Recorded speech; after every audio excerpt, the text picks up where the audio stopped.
નમસ્કાર વિદ્યાર્થી મિત્રો, પાઠક સ્કૂલ ઓનલાઈન એજ્યુકેશનમાં આપનું હાર્દિક સ્વાગત છે। હવે એનસીઈઆરટીના નવા સિલેબસ મુજબ આપણે ધોરણ 5માં આપણો વિષય છે પર્યાવરણ। એમાં આપણે પહેલો પાઠ જોઈશું કે જેનું નામ છે મજાની ઇન્દ્રિયો। હવે મજાની ઇન્દ્રિયો એટલે શું તમને ખબર છે બાળકો? તો ઇન્દ્રિયો એટલે કે જે આપણે છે આંખ, કાન, નાક, જીભ, ત્વચા, આ જે બધું છે એને આપણે ઇન્દ્રિયો કહીએ છીએ કે જેના દ્વારા છે આપણે સાંભળી શકીએ છીએ, બોલી શકીએ છીએ, સૂંઘી શકીએ છીએ, આપણે લાગણી અનુભવી શકીએ છીએ। આ જે કંઈ પણ આપણે બધું અનુભવીએ છીએ એ શેના દ્વારા આપણને થાય છે? તો કે ઇન્દ્રિયો દ્વારા। તો હવે આ જે ઇન્દ્રિયો છે એના ઘણા બધા એવા ઉદાહરણ છે કે જે આપણે રોજિંદા જીવનમાં જોતા હોઈએ છીએ। તો એમાંના કેટલાક ઉદાહરણો છે આપણે જોઈએ। તો એમાં પહેલું એક એક્ઝામ્પલ છે કાગડો અને પૂરી। તો કે તમને ગ્રાઉન્ડમાં ક્યારેક છે તમે નાસ્તો કરતા હોય અને આકાશમાં છે કાગડો ઉડતો હોય છે। તો હવે એકાએક કાગડાનું ધ્યાન છે તમારા હાથમાં રહેલી પૂરી ઉપર પડે છે અને આવી અને તમારા હાથમાંથી પૂરી લઈ જાય છે। તો આ કાગડો છે તો એમાં છે કઈ ઇન્દ્રિય સૌથી વધુ કામ કરે છે? તો કે જોવાની। હવે મનુષ્ય કરતા પ્રાણીઓમાં છે એ જોવાની ક્ષમતા છે સૌથી વધુ હોય છે। ત્યાર પછી તમને ખબર હશે બીજો એક્ઝામ્પલ છે કૂતરો।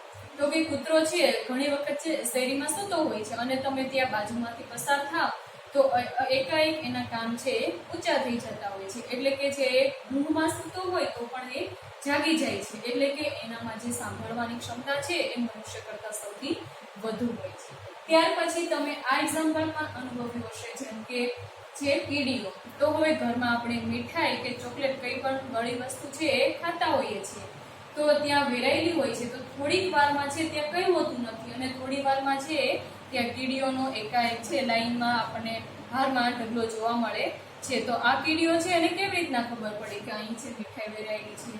તો સુગંધના આધારે પોતાના ખોરાકને એને છે સુગંધ આવે છે, એ સુગંધના આધારે છે એ ત્યાં પહોંચી જાય છે। તો આ બધા જે એક ઉદાહરણો છે આપણે રોજિંદા જીવનમાં છે અનુભવતા હોઈએ છીએ। તો હવે આપણી મુખ્ય 5 ઇન્દ્રિયો છે નાક, આંખ, કાન, જીભ અને ત્વચા। તો હવે એમાં છે આપણે પહેલી ઇન્દ્રિય છે એને થોડુંક આપણે વિસ્તૃતમાં માહિતી મેળવીએ। તો એમાં છે નાક। તો નાક છે એ શું કામ કરશે? તો કે નાક છે એ સૂંઘવાનું કામ કરે છે। હવે નાક છે એમાં તો કે સૌથી વધુ ક્ષમતા છે એ કયા પ્રાણીમાં રહેલી છે? કૂતરામાં રહેલી છે।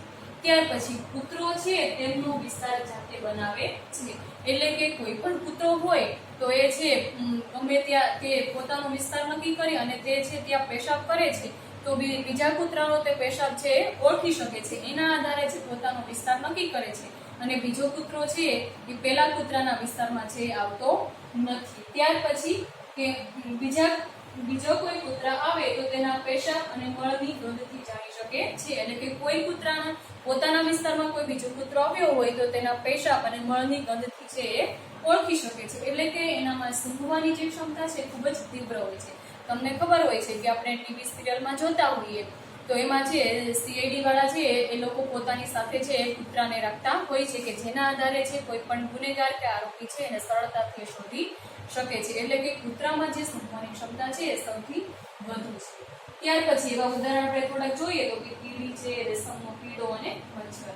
તો તમે જોયું કે કીડી છે એ પોતાના ખોરાકની સુગંધને આધારે ખોરાક સુધી પહોંચી જાય છે, એવી જ રીતના જે રેશમનો કીડો છે એ પણ પોતાની જે માદા હોય છે તે ગમે તેટલા અંતરે દૂર હોય તો પણ તેની સુગંધના આધારે છે એ ઓળખી શકે છે કે પોતાની માદા છે કેટલા અંતરે દૂર રહેલી છે। ત્યાર પછી મચ્છર। તો મચ્છર છે એ પણ આપણે ગમે ત્યાં હોય ત્યાં આપણી પાસે પહોંચી જાય છે, કેવી રીતના? પોતાના ખોરાકની સુગંધના આધારે।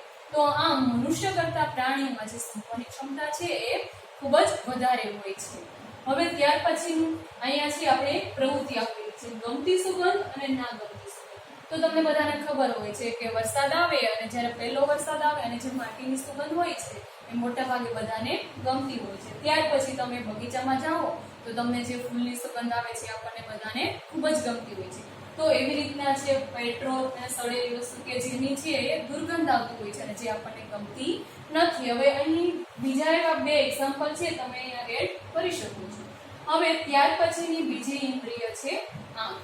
તો હવે તમને બધાને ખબર હશે કે આંખ છે એ શું કામ કરે છે? તો આંખ છે એ જોવાનું કામ કરે છે। જો ભગવાને આપણને આંખ જ ના આપી હોય તો આપણે કંઈ પણ કામ કરી શકીએ નહીં. અંધ માણસ છે કંઈ કામ કરી શકતા નથી. તો હવે તમને ખબર હશે કે આપણે જો બે આંખો છે એમાં આપણે એક આંખ ઉપર આમ આવી રીતના આડો હાથ રાખી અને કોઈ પણ કામ કરીએ તો કામ સરળતાથી કરી શકતા નથી. તમે ઘરે છે પ્રવૃત્તિ કરજો કે એક આંખ ઉપર છે આડો હાથ રાખવાનો અને ત્યાર પછી છે તમારે કોઈ પણ વસ્તુ છે આમ છે આકાશમાં ઉલાડી અને પછી છે ને એને પકડવાની ટ્રાય કરવાની છે, તો તમે એને પકડી શકશો નહીં. જો બંને આંખો ખુલ્લી હશે તો તમે સરળતાથી એને પકડી શકશો. આમ આપણી બંને આંખો હોય તો કોઈ પણ કામ છે આપણે સરળતાથી કરી શકીએ છીએ. હવે ત્યાર પછી તો કે પ્રાણીઓમાં જોવાની ક્ષમતા વધુ હોય છે. મનુષ્ય કરતા પ્રાણીઓમાં છે એ જોવાની ક્ષમતા છે ખૂબ જ તીવ્ર હોય છે. આપણા કરતા પણ એકદમ ક્લિયર છે એ લોકો જોઈ શકે છે. ત્યાર પછી રાતે જાગતા પ્રાણીઓ બે રંગ જ જોઈ શકે છે. એટલે કે જે રાત્રે જાગતા પ્રાણીઓ હોય છે એ માત્ર બ્લેક અને વ્હાઇટ બે કલરમાં જ કોઈ પણ વસ્તુ છે એ જોઈ શકે છે. એ બીજા કોઈ રંગો છે કલરોને સરળતાથી ઓળખી શકતા નથી. આપણે જેમ બીજા બધા રંગોને અલગ અલગ રીતે ઓળખી શકીએ છીએ એમ પશુ પંખી કે પ્રાણીઓ છે ઓળખી શકતા નથી.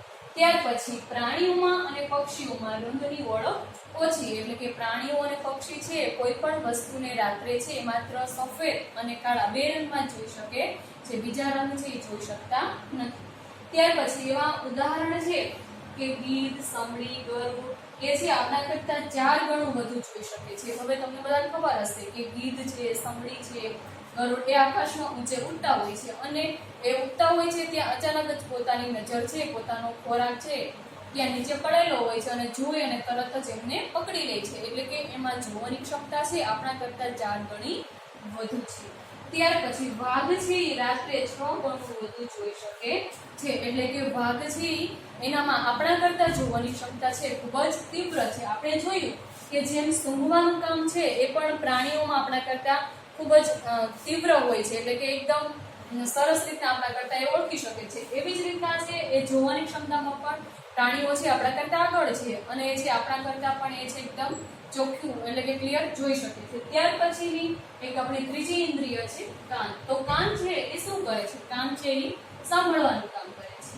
પછી પક્ષીઓને કાન હોતા નથી. એટલે તમને બધાને મોટા ભાગે ખબર જ હશે કે પક્ષીઓ હોય છે એને કાન હોતા નથી, પરંતુ એના જે પીછા હોય છે એમાં જે છિદ્રો હોય છે અને એના દ્વારા છે સાંભળતા હોય છે. પછી સાપને કાન હોતા નથી, ધ્રુજારી અનુભવે છે. એટલે કે સાપ છે એને કાન હોતા નથી, પરંતુ કોઈ પણ ધ્રુજારી હોય, ધરતીકંપ કે કોઈ પણ થવાનું હોય તો એને છે અનુભવી શકે છે. ત્યાર પછી લંગૂર બીજા પ્રાણીઓને વાઘ અને ચિત્તાના ભયથી સાવધાન કરે છે. એટલે કે લંગૂર એટલે કે એક પ્રકારનો જે વાંદરો છે એની એક જાતિ છે. હવે વાંદરા જેવું જ પ્રાણી હોય છે. એટલે કે જે વાઘ અને ચિત્તાના ભયથી જે બીજા બધા પ્રાણીઓ હોય છે એને સાવચેત કરે છે. હવે તમને બધાને ખબર હશે કે ઘણી વખત છે આ બધા પ્રાણીઓ હોય છે, પશુ પંખીઓ હોય છે, તમે ઘણી વખત જોયું પણ હશે કે કોઈ જીવજંતુ કે એવું નીકળવું હોય તો બધા જે ચકલી, કાબર છે એકાએક ચીચી કરવા લાગે છે અને એટલે આપણે તરત જ ત્યાં જોઈએ છે કે નક્કી કંઈક નીકળ્યું હશે. તો આમ પ્રાણીઓ છે, પશુ પંખીઓ છે એને આપણા કરતા સૌથી વધુ ખબર પડે, જલ્દી ખબર પડી જાય છે કે કોઈ બીજા બધા પ્રાણીઓ એનાથી ભયંકર પ્રાણીઓ નીકળ્યા હોય તો આપણા કરતા પહેલા છે એ લોકો વધારે જાગૃત થઈ જતા હોય છે. ત્યાર પછી પક્ષીઓ પણ અલગ અલગ અવાજ કરી અને સંકેત આપે છે. કે આપણે કહ્યું એમ કે તમને ખબર હોય તો કે પેલા જંગલોમાં જે પેલા ચારણો હોય છે એ માલઢોર ચરાવવા જતા હોય છે તો એમની જે ભેંસ હોય છે એમને આપણા કરતા પણ પહેલા ખબર પડી જતી હોય છે કે કોઈ છે સાવજ કે દીકરો કે એવું કંઈ નીકળ્યું હોય તો એ છે એકાએક દોડાદોડી કરે છે, અવાજ કરવા લાગે છે. એટલે એના માલિકને ખબર પડી જાય છે કે નક્કી અહીં કંઈક છે એ પ્રાણી નીકળ્યું છે એટલે છે સલામત જગ્યાએ પહોંચી જાય છે. એટલે પ્રાણીઓ છે એ અલગ અલગ અવાજ કરી અને આપણને છે એ સંકેત આપે છે કે જેનાથી આપણે સલામત જગ્યાએ પહોંચી જઈએ. ત્યાર પછી જ્યારે ભૂકંપ કે વાવાઝોડું આવવાનું હોય ત્યારે પ્રાણીઓ અલગ અલગ અવાજ કરે છે. એટલે કે ભૂકંપ, વાવાઝોડું કે સુનામી એવું આવવાનું હોય તો આપણા કરતા પણ પહેલા પશુ પંખી કે પ્રાણીઓને છે એ ખબર પડી જાય છે અને એના દ્વારા છે અલગ અલગ અવાજ કરી અને જે એકાએક આખું વ્યાકુળ થઈ જાય છે કે જેના કારણે છે આપણને ખબર પડી જાય છે કે નક્કી કંઈક છે સમસ્યા આવવાની છે.